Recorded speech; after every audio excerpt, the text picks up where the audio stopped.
Hi hello నమస్తే welcome back to my channel Nayaki's kitchen. ఈరోజు ఒక సూపర్ రెసిపీతో వచ్చేసాను అండ్ ట్రెడిషనల్ ఫెస్టివల్ రెసిపీ. అది సంక్రాంతికి పండగలకి చెయ్యని వాళ్ళు అంటూ ఉండరండి. అవేనండి, పప్పు చెక్కలు చేశాను ఈరోజు ఇంట్లో సింపుల్గా పిల్లలకి స్నాక్స్ కోసమని.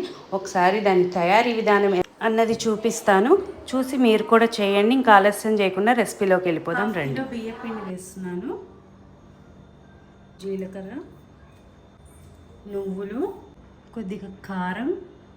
మీరు పచ్చిమిర్చి అల్లము జీలకర్ర పేస్ట్ చేసి కూడా వేసుకోవచ్చండి, అదొక టైపు. కాకపోతే నేను అలా కాకుండా ఇలా పచ్చి కారం వేసి సింపుల్గా చేస్తున్నాను. నెక్స్ట్ టైం ఇంకోసారి చేసినప్పుడు ఆ వెరైటీ కూడా మీకు చూపిస్తాను. ఉప్పు రుచికి తగినంత, ఇక్కడ పసుపు, నానబెట్టి ఉంచుకున్న శనగపప్పు, సగ్గుబియ్యం,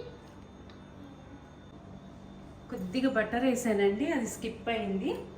సో ఇప్పుడు వేడి వేడి కాచి నూనె కూడా వేసేస్తున్నాను. నేనైతే పల్లీపప్పు వేస్తున్నాను. పల్లీపప్పు గానుగ నూనె అండి, చాలా రుచి వస్తుంది. బాగా కలుపుకోవాలన్నమాట. చూసారా వెన్నపూస వేసుకొని, మీరు శనగపప్పు బదులు పెసరపప్పు వేసుకోవచ్చు, లేదంటే పల్లీలు వేయించి కొద్దిగా బద్దలుగా చేసన్నా వేసుకోవచ్చు. ఎలాగన్నా వేసుకోవచ్చు అండి, రుచి ఏమీ తగ్గదు ఏమాత్రం. మొత్తం అంతా కలిసిపోయింది. ఇప్పుడు వేడి వేడి నీళ్ళు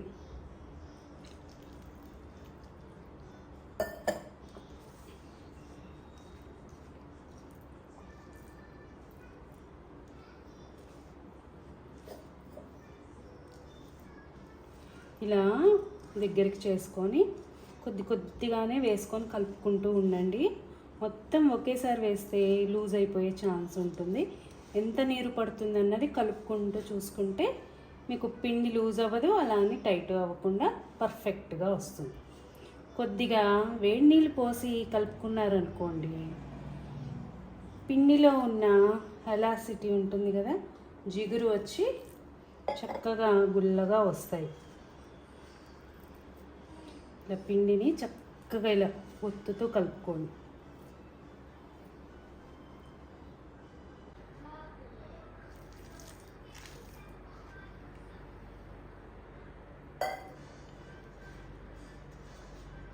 కొద్దిగా వాటర్ పోసాను నేను, వేసుకొని వేడిగా ఉంటుంది కదా, నేను కింద నుంచి పైకి కొద్దిగా పిండి ఇలా చేసుకుంటూ మెత్తగా ఫస్ట్ పార్ట్స్గా కలుపుకోండి. ఒకేసారి అంటే కలవకపోవచ్చు.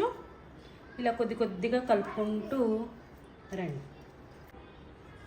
ఇలా వేడి నీళ్ళు వేసి కలిపారనుకోండి, మీకు పప్పు చెక్కలు ఒత్తేటప్పుడు కూడా చెక్క అనేది విరగకుండా వస్తుంది అన్నమాట. చూసారా, ఇప్పుడే మా చెట్టు ఆకులు ఉన్నాయండి, చక్కగా కోసుకొని వచ్చాయి. ఇలా చక్కగా చిరిమేసి వేసారనుకోండి, ఫ్లేవర్ బాగుంటుంది, మంచి స్మెల్ వస్తుంది. వావ్, ఆహా, సూపర్ వస్తుంది. చిన్ని ఆకులు ఉన్నాయి చూసారా, అవి అయితే తింపట్లేదు, వేసేస్తుంది.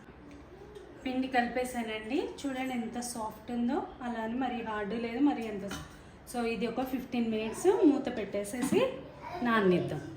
15 మినిట్స్ అయిపోయింది కదా. ఇప్పుడు చిన్న ఉండలుగా చేసుకొని నేను చూపించిన విధంగా చేసుకొని అక్కడ ముందుగా పక్కన పెట్టుకోవాలి. ఎన్ని కావాలో అన్ని చేసుకొని తర్వాత మూత పెట్టేసుకోండి, పిండి మాత్రం ఆరిపోనీయకుండా. ఇప్పుడు ఒక కడాయిలో నూనె పెట్టుకొని అది వేడి చేసుకుందాం. ఈ లోపల నేను బటర్ షీట్ తీసుకున్నాను, దానికి నూనె అప్లై చేసి అలా రౌండ్గా చేసిన ఉండలు అందులో పెట్టి ప్రెస్ చేసేస్తున్నాను. చూసారా, ఈ షేప్లో ఇలా వచ్చేసాయి. మీకు పెద్దవి కావాలంటే పెద్దవి, చిన్నవి కావాలంటే చిన్న సైజులో చేసుకోవచ్చు. నేను మాత్రం ఈ సైజులో చేసుకున్నాను. ఇప్పుడు అలా 1కి 2 మనము ఉండలన్నీ 1 బై 1 ప్రెస్ చేసుకోవాలి.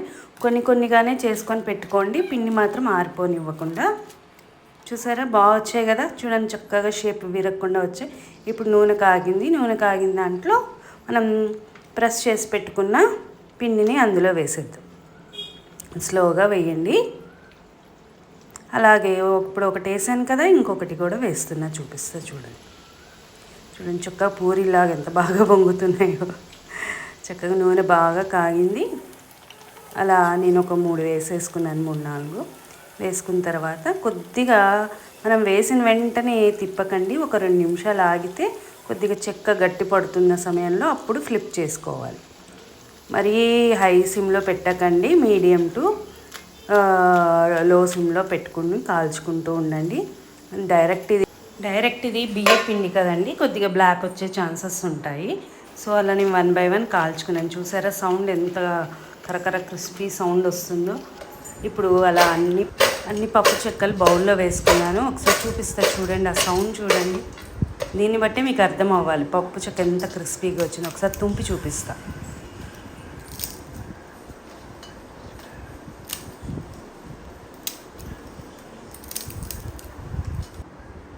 ఇప్పుడు తిని చూపిస్తాను, ఆ సౌండ్ చూడండి ఎంత క్రిస్పీగా.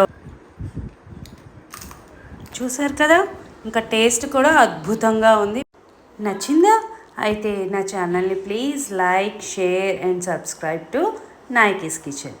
Thanks for watching. మళ్ళీ ఇంకో మంచి రెసిపీతో మీ ముందుకు వస్తాను.